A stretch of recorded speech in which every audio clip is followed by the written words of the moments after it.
नमस्कार, India voice पर स्वागत है आपका। मैं हूं आपके साथ प्रियंका मिश्रा। झारखंड में ईडी की जांच के तार अब हेमंत सोरेन के करीबियों तक पहुंच चुके हैं, जिसके तहत पूर्व सीएम के प्रेस सलाहकार अभिषेक प्रसाद उर्फ पिंटू की व्हाट्सएप चैट कॉपी मामले में ईडी सवाल पूछ सकती है, जिसको लेकर जानकारी है कि अफसरों के ट्रांसफर पोस्टिंग में कथित तौर पर लेन देन को लेकर भी कई तरह के जिक्र सामने आए हैं, जिसके बाद अब शिकंजा कसता जा रहा है। देखना यह है कि जांच की आंच और कहां तक पहुंचती है और पिंटू और विनोद सिंह से मिले नए सबूतों से ईडी की कार्रवाई कहां पहुंचती है। कुल मिलाकर एक तरफ ईडी की कार्रवाई और सबूतों के सहारे आगे बढ़ रही है, तो वहीं बीजेपी भी राजनीतिक तीर तलवारों के साथ तैयार है और हेमंत सोरेन को इस मामले में आसानी से छोड़ने वाली नहीं है। मगर देखना यह होगा कि आगे के समन में और क्या कुछ निकलकर सामने आता है। तो आज ईडी के अगले समन पर होगी बातचीत, लेकिन इससे पहले पेश है रिपोर्ट। हेमंत सोरेन की गिरफ्तारी के बाद ईडी की जांच की आंच अब हेमंत के करीबियों तक पहुंचने लगी है, जिसमें पहला नाम है अभिषेक प्रसाद उर्फ पिंटू का, जो कि पूर्व मुख्यमंत्री हेमंत सोरेन के प्रेस सलाहकार रहे हैं। आपको बता दें कि पिंटू के मोबाइल फोन से हुए व्हाट्सएप चैट की कॉपी मामले में ईडी उससे सवाल पूछ सकती है। पिंटू के मोबाइल से हुए व्हाट्सएप चैटिंग की कॉपी की जांच के लिए ईडी ने उन्हें ईडी कार्यालय बुलाया है। मामले में पूछताछ के लिए ईडी के अधिकारियों ने पिछले दिनों समन जारी करके उन्हें ईडी कार्यालय में पेश होने को कहा था। राज्य में अपनी कार्रवाई तेज करते हुए ईडी ने 3 जनवरी को पिंटू के आवास पर ईडी के अधिकारियों ने छापेमारी की थी। इस दौरान ईडी ने उनके आवास से डिजिटल डॉक्यूमेंट सहित कई दस्तावेज जब्त किए थे। दूसरी ओर आर्किटेक्ट विनोद सिंह शुक्रवार को प्रवर्तन निदेशालय के एयरपोर्ट स्थित क्षेत्रीय कार्यालय पहुंचे। सूत्रों ने बताया कि ईडी के अधिकारी विनोद सिंह से पूछताछ जारी है। विनोद सिंह के व्हाट्सएप चैट से ईडी को कई जानकारियां भी मिली है। वहीं बीजेपी हेमंत सोरेन पर पूरी तरह से भ्रष्टाचार में लिप्त होने के आरोप लगा रही है। हेमंत सोरेन के आवास से जो BMW कार मिली थी, बीजेपी उस घटना को कांग्रेस सांसद धीरज साहू के घर से मिले 300 करोड़ कैश से जोड़ रही है। पूर्व मुख्यमंत्री हेमंत सोरेन के आवास से जो BMW बरामद हुआ था, उसके तार सीधे तौर पर धन कुबेर कांग्रेस के सांसद धीरज साहू, जिनके घर से 350 करोड़ रुपया कैश आईटी ने बरामद किया, उनसे जुड़े हुए बताए जाते हैं। और इस खबर के आने के 24 घंटे के बाद भी कांग्रेस और झारखंड मुक्ति मोर्चा पूरे तरीके से खामोश है। हम तो भाई जानना चाहेंगे इन दोनों दलों से कि धीरज साहू और जो झारखंड मुक्ति मोर्चा के पूर्व मुख्यमंत्री हेमंत सोरेन के बीच में रिश्ता है, वो रिश्ता क्या कहलाता है। भाई हमें तो लगता है कि इनके बीच में इतनी प्रगाढ़ता थी, तभी तो धीरज साहू ने अपने पते पे रजिस्टर्ड जो BMW है, उसको हेमंत सोरेन के गैराज में लगा कर रखा था। तो हम तो ये भी जानना चाहते हैं झारखंड मुक्ति मोर्चा से कि क्या जो धीरज साहू के यहाँ जो पैसा 350 करोड़ नकद बरामद हुआ, क्या उसमें भी एक बड़ा हिस्सा पूर्व मुख्यमंत्री हेमंत सोरेन का? तो एक तरफ ईडी की कार्रवाई और दूसरी तरफ पूर्व सीएम हेमंत सोरेन के करीबियों को लेकर ईडी के समन। आज इन पर हम करेंगे चर्चा। हमारे साथ दीपक कुमार जी, वरिष्ठ पत्रकार, जुड़ चुके हैं। स्वागत है आपका। फिरोज खान जी, कांग्रेस नेता, हमारे साथ हैं, बहुत स्वागत है आपका। और इसके अलावा कर्नल संजय सिंह जी, नेता बीजेपी, हमारे साथ है, आपका भी बहुत बहुत स्वागत है। पहला सवाल फिरोज खान जी आपके पास आती हूँ। जिस तरह से ईडी लगातार हेमंत सोरेन के प्रेस सलाहकार से बातचीत कर रही है, व्हाट्सएप चैट को लेकर खबरें सामने आ रही हैं कि अफसरों के लेन देन को लेकर कुछ चैट्स और डिजिटल दस्तावेज बरामद किए गए हैं, जिसके आधार पर आगे की कार्रवाई होगी। साथ ही साथ बीजेपी का यह भी कहना है कि धीरज साहू की BMW हेमंत सोरेन के गैराज में क्या कुछ कर रही थी, इसका जवाब भी मिलना चाहिए। आपको कहना कि बीजेपी वालों को कुछ काम नहीं है। बीजेपी वालों की एक ही काम है, कैसे करके झारखंड में सरकार को गिरा दिया था इन लोगों ने। हेमंत सोरेन जी की गिरफ्तार पूरे हिंदुस्तान में पहला ऐसा वाकया होगा, पहला ऐसा मामला होगा जो वहाँ पर मुख्यमंत्री को गिरफ्तार किया गया। मैं कहना चाहता हूँ, मुख्यमंत्री ने खुद कहा अभी विधानसभा के अंदर कहा, मेरे नाम पर अगर 6.5 एकड़ जमीन होगा और मेरे नाम का कोई कागज दिखा दे भारतीय जनता पार्टी, मैं राजनीति से संन्यास ले लूंगा, झारखंड छोड़ दूंगा। इससे बड़ा बात हो क्या हो सकता है? कोई आरोप नहीं है। नहीं, लेकिन फिरोज खान जी पूर्व सीएम के बयान पर तो जांच खत्म नहीं की जा सकती ना। फिरोज खान जी, बीजेपी का वही सही हाँ। तो भारतीय जनता पार्टी बोल दी ईडी को, वही सही होगा। फिरोज खान जी, ईडी को यदि कोर्ट की तरफ से 5 दिन की और रिमांड मिली है तो इसके पीछे कुछ सबूत होंगे ना। ST, SC, OBC minority. ठीक है कर्नल संजय सिंह जी, फिरोज खान जी का कहना है कि मुख्यमंत्री ने जिस तरह से सदन में बोला है और उसके बाद तमाम बातें खत्म हो जाती हैं, क्या कहना है इस पर आपका? देखिए, हमारे देश में कानून से ऊपर कोई नहीं है और कानून को हाथ में लेने का ये कोई जो बैठे हुए हैं अपने कुर्सी पर बैठे हुए हैं, चाहे मुख्यमंत्री हो या मंत्री हो, वो एकदम very much they come under the jurisdiction of all the law. और ये तो गवर्नमेंट आज कोई नई है नहीं। नरसिम्हा राव के जमाने में भी इनके जो पिताजी थे उनके ऊपर भी काफी करप्शन चार्जेस लगे थे। 1993 में उनके सरकार को बचाने के लिए घुस लिया था।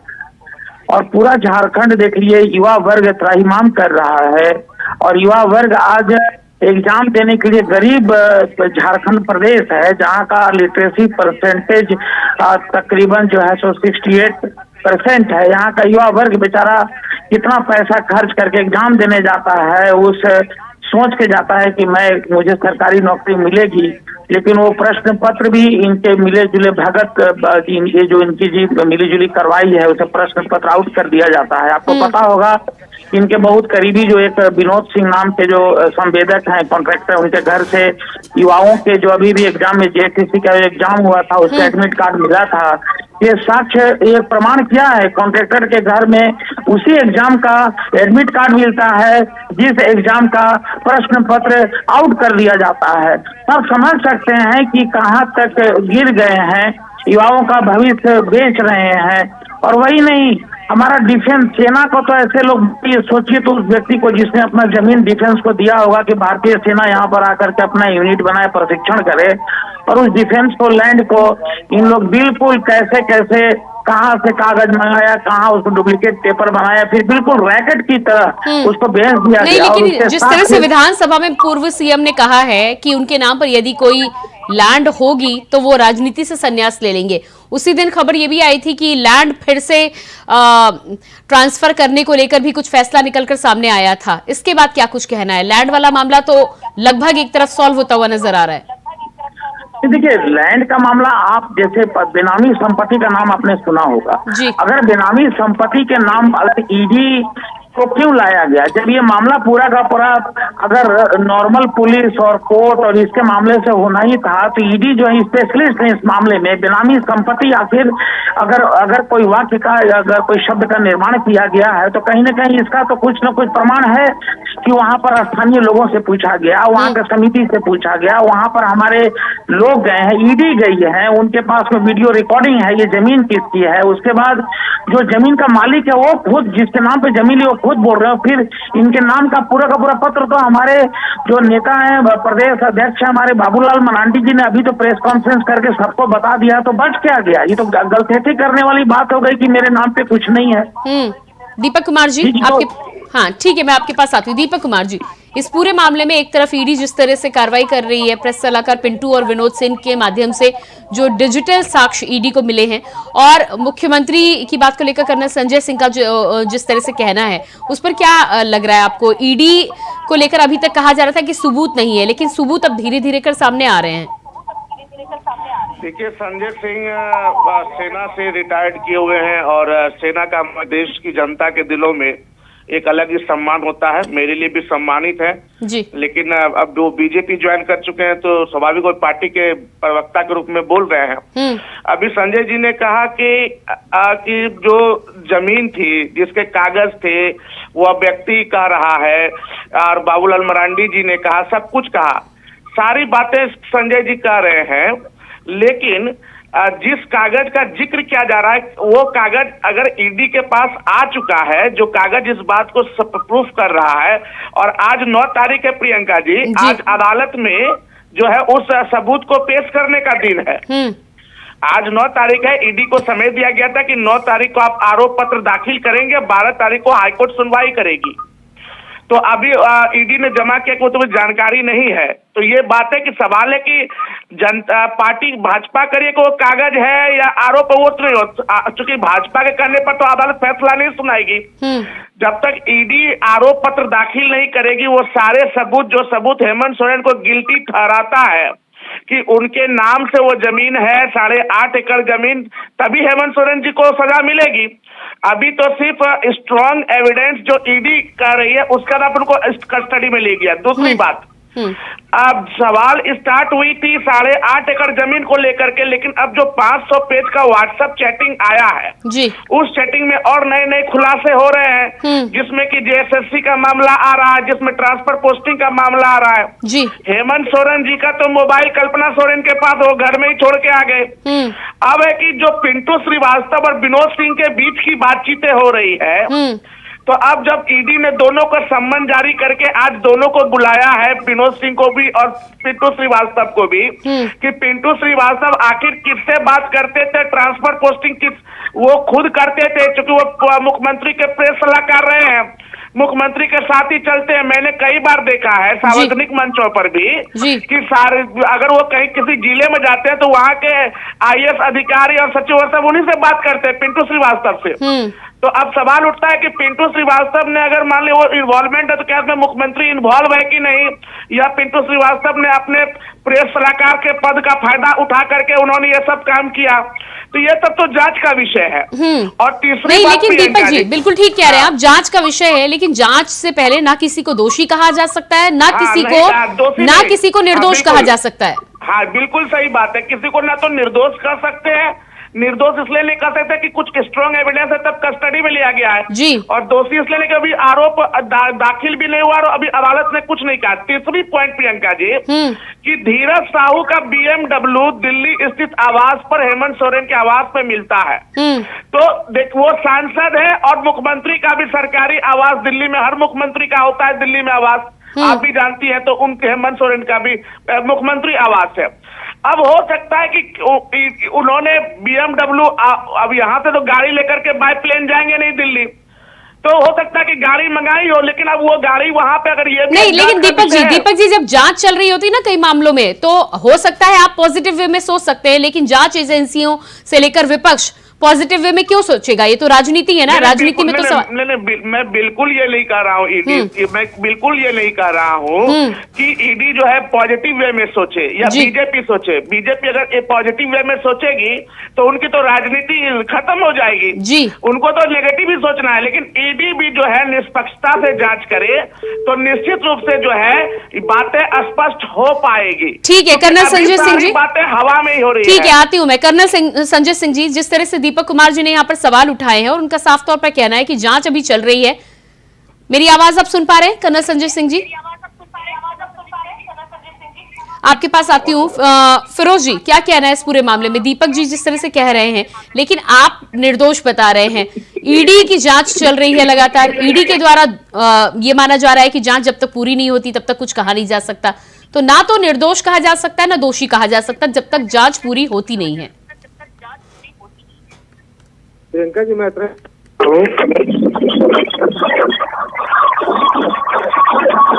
फिरोज जी, आपकी आवाज मुझ तक पहुंच नहीं पा रही है, क्योंकि देखिए ईडी की कार्रवाई में सबूत तो एक एक करके मिल रहे हैं ना, ऐसा तो आप नहीं कह सकते कि कुछ भी नहीं है। ठीक है, मैं आपके पास वापस आती हूँ। दीपक कुमार जी, आपके पास एक बार फिर से आऊंगी मैं। लगातार जिस तरह से आप सबूतों को लेकर 400 पन्नों के यहाँ पे व्हाट्सएप चैट का आपने जिक्र किया है, बीजेपी नेता ने बच्चों के पेपर के एडमिट कार्ड मिलने का यहाँ पर कर्नल संजय सिंह ने जिक्र किया था, तो ये जो तमाम चीजें हैं ये प्लांट तो नहीं की जा सकती, ये चीजें वहां से बरामद हुई हैं, उसके आधार पर कार्रवाई हो रही है। ज्यादा इस बात को समझने की कोशिश करेंगे जी, इस देश में, हालांकि मैं इसका समर्थन नहीं करता हूं, इस देश में आपको प्रियंका जी की ऐसा पहली बार नहीं हुआ है कि एग्जामिनेशन पेपर पहली बार लीक हुए हैं। बिहार में भी एग्जामिनेशन पेपर लीक हुए हैं, उत्तर प्रदेश में भी लीक हुए हैं। एक बार तो हुआ कि IIT का पेपर लीक हो गया, इसको आप देखेंगे।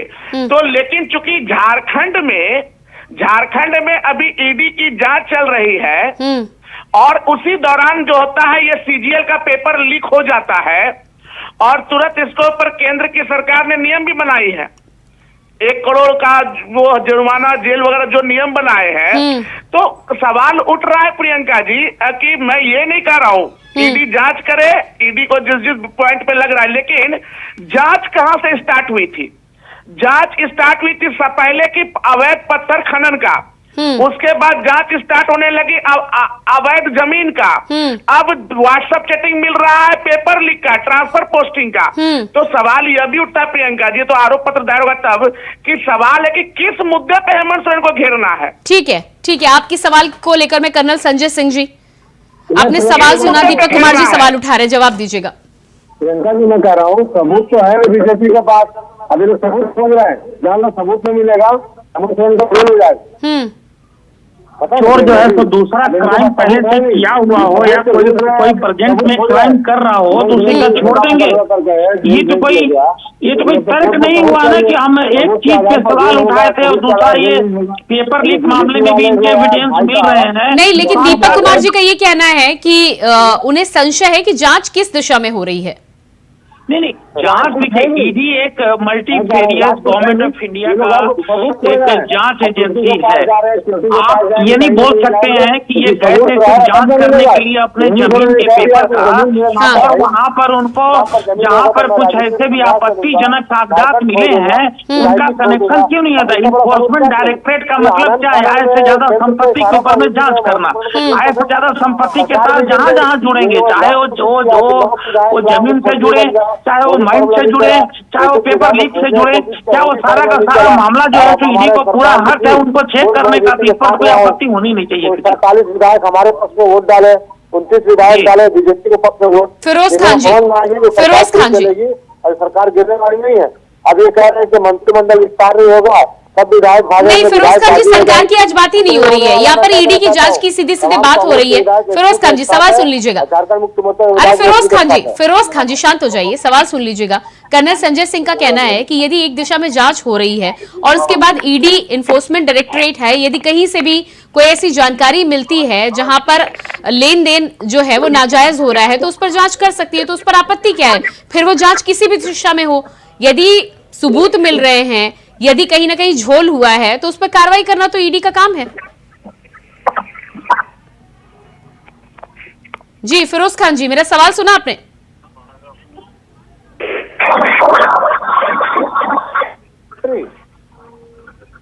मैं कह रहा हूं जब तक भारतीय जनता पार्टी के लोग सरकार नहीं गिरा देंगे झारखंड में तब तक चैन से बैठना नहीं। प्रियंका जी हाँ, नहीं तो अब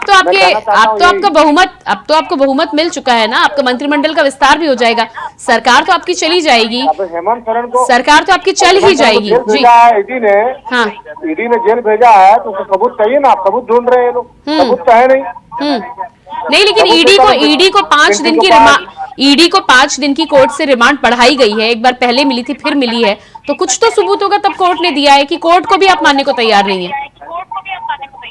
अरे भाई आप देखिएगा ना, इससे पहले भी ईडी ने बहुत सारे लोगों को जेल भेजा, कुछ सबूत नहीं। ईडी चलिए माना आपको ईडी पर भरोसा नहीं है, ईडी पर आप सवाल उठाते हैं, कोर्ट पर भरोसा है कि नहीं है?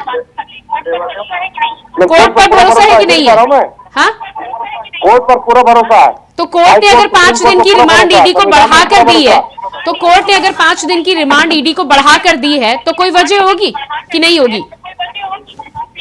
प्रियंका जी, हम लोग संविधान को मानने वाले लोग, गांधी जी को मानने वाले लोग हैं, लेकिन भारतीय जनता पार्टी संविधान को मानते हैं। नहीं फिरोज जी, आप मेरे सवाल का जवाब नहीं दे रहे, आप मेरे सवाल का जवाब नहीं दे रहे। आपने कहा कि ईडी बदले की कार्रवाई कर रही है, लेकिन ईडी को 5 दिन की रिमांड दी गई कोर्ट के द्वारा, तो क्या कोर्ट पर भरोसा नहीं है? सीधा सवाल का जवाब दीजिएगा। ईडी देखिए, ईडी जो है केंद्र का एजेंसी है, अमित शाह मोदी जी के नेतृत्व में चलने वाली ईडी एजेंसी है। ईडी को जितना बोला जाएगा, अब छगन भुजबल अजित पवार को नहीं, क्या ठीक है, ईडी की कार्रवाई शुरू हो गई है, आगे देखिए होता है क्या। बहुत बहुत धन्यवाद आप सभी का, समय मेरे पास नहीं है। फिरोज जी बहुत धन्यवाद, दीपक कुमार जी और कर्नल संजय सिंह जी बहुत धन्यवाद। तो जिस तरह से झारखंड में ईडी की कार्रवाई आगे बढ़ रही है, पूर्व सीएम हेमंत सोरेन के करीबी प्रेस सलाहकार और साथ ही साथ विनोद सिंह की व्हाट्सएप चैट को लेकर आज ईडी ने बुलाया है। आगे की कार्रवाई हो रही है। अब इस पूरी कार्रवाई के बाद क्या कुछ निकलकर सामने आता है, ये केस जो चल रहा है कौन सा नया मोड़ लेता है, इसके लिए थोड़ा इंतजार करना होगा और देखना होगा कि क्या कुछ ईडी आगे लेकर आती है। फिलहाल हमारे इस खास कार्यक्रम में इतना ही। खबरों के लिए बने रहिए इंडिया वॉइस के साथ। मुझे दीजिए इजाजत। नमस्कार।